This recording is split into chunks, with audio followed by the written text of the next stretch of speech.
Arab ni, pengemis. Dia pau ni. Pau Pak Sari. Dia nak makan. Order yang mahal. Order yang mahal. Siapa yang lalu-lalu kena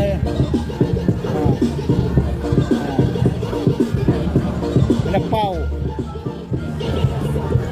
Kena bayar member Mak Saleh.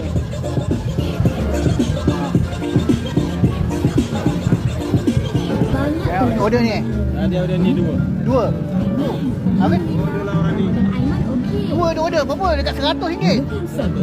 Oh, Cat. Pau baik punya pau. Habis dia pergi beli lah. Habis bila nak angkat? I've seen so many Dia stories. bayar dulu. Oh, dia bayar dulu. Dia bagi saya receipt. Kalau dia, I bagi dia. Kalau tak apa, tak apa. Okey. That's why I started a community of independent. Apa kau?